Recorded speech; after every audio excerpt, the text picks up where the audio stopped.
A quiet shift inside Google's hardware labs is starting to spark louder whispers because the next Pixel might finally break free from the limitations that have held it back for years. Leaks hint at a major internal redesign that focuses less on flashy features and more on fixing the problems Pixel users actually notice every single day. And honestly, the timing couldn't be better.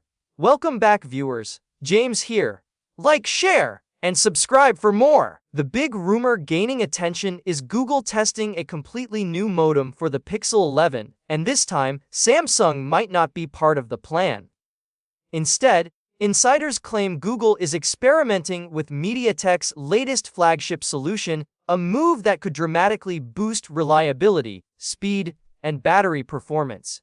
The Pixel 10 relied on Samsung's older modem, and while it worked fine on paper, many users still dealt with warm phones, fast battery drain, and inconsistent 5G in crowded areas. That's exactly why this potential shift feels different. It targets real-world problems instead of spec sheet bragging. MediaTek's modem reportedly supports blazing fast speeds, dual-active 5G SIMs, and improved thermal efficiency, which could mean cooler gaming sessions, smoother video calls, and fewer moments where your phone struggles for signal.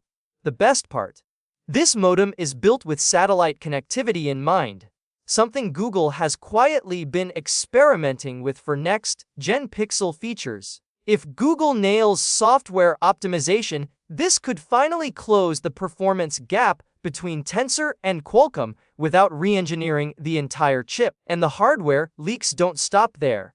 The Pixel 11 family is shaping up to be bigger and more ambitious, with talk of slimmer designs, a refreshed foldable, and new AI-powered touches that blend into everyday use. Google's recent software drops already proved they're moving beyond camera tricks. Features like Remix in Messages, one-tap theming, smarter notifications, expanded scam protection, and more regions getting call notes all point toward a Pixel ecosystem that's becoming more personal and more practical. Pair those upgrades with a stronger modem and a more efficient Tensor G6, and suddenly the Pixel 11 stops sounding like a predictable yearly refresh. It starts sounding like a long overdue leap. Yes, it's still early. Yes, leaks can be messy, but if even half of this lines up with the final device, Google might finally deliver a Pixel that feels complete, fast, cool, consistent, and built with everyday users in mind, not benchmarks. So tell me, would a MediaTek-powered Pixel win you over? Or are you more excited about the design updates and the foldable improvements? Drop your thoughts below, and let's see where this story goes next.